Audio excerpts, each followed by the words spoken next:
बारिश हो रही है और इसकी वजह से हमारे घर की लाइट भी चली गई है। मुझे तो नींद ही नहीं आएगी। आप मुझे कोई कहानी ही सुना दो। अच्छा समझ गया हूँ। आज तुम्हें कहानी सुनने का मन है। चलो मैं तुम्हें आज एक कहानी सुनाता हूँ। ये कहानी है सुल्तानपुर जंगल की, जहाँ पे बहुत सारे पक्षी रहते थे और जानवर भी। वहीं पे एक काला कौवा रहता था। हर घड़ी बदल रही है धूप, जिंदगी शाम है कभी कभी और धूप जिंदगी। नवाब भैया, ओ नवाब भैया, नवाब भैया, नवाब भैया, अरे क्यों गा रहे हो? इतने उदास क्यों नवाब भैया? नवाब भैया मेरी बात सुनो ना। अरे कौन है भाई, क्यों इतना चिल्ला रहे हो? गाना भी नहीं गाने देते हो मुझे। है निहारी, तुम जहाँ पे क्या कर रही हो? मुझे तो गाने भी नहीं गाना दे रही थी तुम। इतनी क्या जल्दी है तुम्हें बात करने की? मुझे कुछ नहीं हुआ नवाब भैया, मैं तो आपको देख रही थी। आप इतने उदास क्यों हो और ऐसे उदास उदास गाने क्यों बोल रहे हो? कुछ हुआ है क्या आपको? अब मैं तुम्हें क्या ये बताऊं निहारी, मुझे मेरी गर्लफ्रेंड छोड़ के चली गई, इसलिए मुझे इतना रोना आ रहा है और मेरा उसके साथ ब्रेकअप हो चुका है। हाँ नवाब भैया, जी तो आपके साथ बहुत बुरा हुआ है, इसलिए आप इतने उदास हो। मगर कोई बात नहीं, कल मैं अपनी नानी के घर छुट्टियां बिताने के लिए जा रही हूँ। आप भी मेरे साथ चले जाओ, आपका वहाँ पे दिल भी बहला जाएगा। ठीक है, अगर तुम बोलती हो तो मैं तुम्हारे साथ कल चला जाऊंगा। तुम मुझे लेने के लिए आ जाना। हाँ हाँ नवाब भैया, आपका तैयार रहना। चलो अभी हम कल मिलते हैं, मैं चलती हूँ।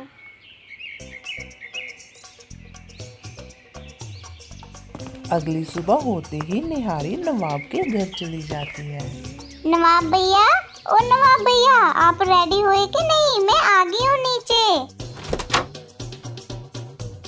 हाँ हाँ निहारी, तुम रुको वहीं पे, मैं आ रहा हूँ।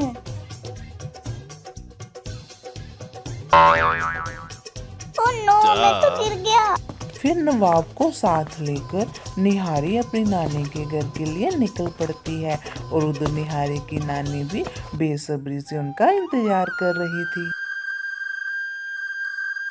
पता नहीं कहाँ रह गई मेरी नातिन। घर से तो कितनी देर पहले निकली हुई थी। भगवान करे रास्ते में अच्छे से हो, जल्दी जल्दी आ जाए। मेरा तो अभी मन ही नहीं टिक रहा। मैं तो बहुत सारी बातें करूँगी अपनी नातिन से। चिड़िया की नानी अभी परेशान ही थी, तो तभी वहाँ पे नवाब और निहारी पहुँच जाते हैं। नानी माँ कैसी हो आप? मैं आपको बहुत मिस कर रही थी, इसलिए सोचा आपसे मिलने आती हूँ।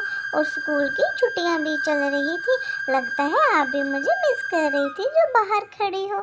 आओ आओ बिटिया रानी, मैं तो तुम्हें बहुत याद करती हूँ, मगर तुम ही नहीं मेरे पास आती। वहाँ शहर में ही अपने कामों में उलझे रहते हो। अच्छा गया तुम्हें छुट्टियाँ पड़ी और तुम मुझसे मिलने आ गई। ओहो, क्या नानी माँ, जब देखो आप शिकायतें ही लगाती रहती हो। मैं मिलने आ गई हूँ ना आपसे। अभी स्कूल में छुट्टियाँ होगी तो फिर ही आपको मिलने आऊँगी ना। आप ऐसे दिल छोटा मत किया करो, मुझे अच्छा नहीं लगता नानी माँ। अच्छा अच्छा ठीक है, जब देखो अपनी माँ के जैसे मुंह बना के रूठ जाती है। चलो चलो अभी अंदर चलो। नानी माँ, मेरे दोस्त से तो मिल लो। जी है मेरा दोस्त नवाब जी, अपने घर पे अकेला था और उदास भी था, इसको मैं अपने साथ ले आई। नमस्ते नानी माँ, क्या हाल है आपका? हाँ हाँ ठीक है, नमस्ते नमस्ते है। जरा मेरी बात तो सुनो निहारी बेटा तुम। अरे मेरी बात सुनो, तुम इसको अपने साथ क्यों लाई? क्यों नानी माँ, वो तो मेरा बहुत अच्छा दोस्त है, वो मेरा बहुत ख्याल भी रखता है। शहर में रह के तुम माँ बेटी की तो मत ही मारी गई है। भला कौवे से भी कोई दोस्ती करता है क्या? क्या है नानी माँ, वो मेरा बहुत अच्छा दोस्त है और उसके खिलाफ मैं आपके मुंह से एक शब्द भी नहीं सुनूंगी। चलो नवाब भैया, हम अंदर चले। चिड़िया तो अपनी नानी माँ की एक भी बात नहीं सुनती और वो नवाब को साथ लेके घर के अंदर आ जाती है। अरे अरे मेरी बात सुनो निहारी बेटा, जे कौवे किसी के भी यकीन करने के लायक नहीं होते। तुम इससे दोस्ती तोड़ दो, जे बिल्कुल भी कौवा अच्छा नहीं है। क्या नानी माँ फिर से शुरू हो गई? आप मेरे दोस्त के बारे में ऐसी बातें मत बोलो। वो बहुत अच्छा पक्षी है, हमेशा मेरी मदद भी करता है और जंगल के बाकी लोगों की भी मदद करता है। हाँ हाँ ठीक है, जरा सा कुछ बोल दो तो कैसे चिल्लाने लगती है आगे से। ठीक है, मेरी बात मत सुनो, मगर वो तुम्हें धोखा जरूर देगा एक दिन। ठीक है नानी माँ, मगर आप मेरे दोस्त को कुछ भी बुरा मत बोलो। आप उसको जानती ही कितना हो, अभी तो आप उससे थोड़ी देर पहले ही मिली हो। पहले उसको देखो तो सही, वो कितना अच्छा है। ऐसे ही कुछ दिन बीत गए और चिड़िया ने अपनी नानी के साथ खूब सारी मस्ती की और बहुत सारी बातें की। और इधर नवाब कौवा भी सारा दिन या तो आराम करता रहता या टीवी देखता रहता, और बेचारा कभी कभी अपनी उसकी नानी की बातें सुन के उदास भी होता जब वो निहारी को इतना भड़काती थी, मगर निहारी के मन में अपने लिए विश्वास देख के उसको खुशी भी होती। बिटिया रानी थोड़े दिन और रुक जाती मेरे साथ और समय बिता लेती। नहीं नानी माँ, अभी हम चलते हैं, मेरे स्कूल की छुट्टियाँ खत्म हो गई है। ठीक है, मगर इस कौवे से दूर ही रहना। ये कौवे बिल्कुल भी विश्वास के लायक नहीं होते, अपनी दोस्ती से तोड़ देना तुम। ओफो नानी माँ, अब फिर से शुरू होगी। मैंने कितनी बार बोला है, मैं अपने दोस्त के खिलाफ एक शब्द नहीं सुनूंगी। चलो अभी मैं अपने घर के लिए निकलती हूँ।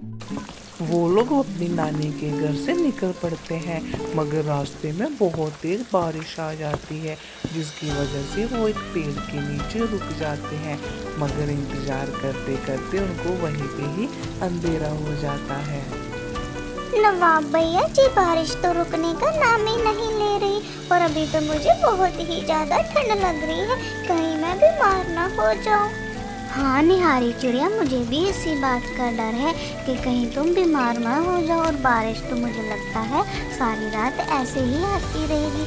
तुम ऐसा करो, तुम मेरे पंखों के अंदर आ जाओ, ऐसे तुम्हें ठंड नहीं लगेगी। नवाब के कहने पे निहारी चिड़िया उसके पंखों के अंदर छिप जाती है और वो पूरी रात उसके पंखों के अंदर ही सोती है। और सुबह हो जाती है, सुबह उठकर वो देखती है कि नवाब सो रहा है।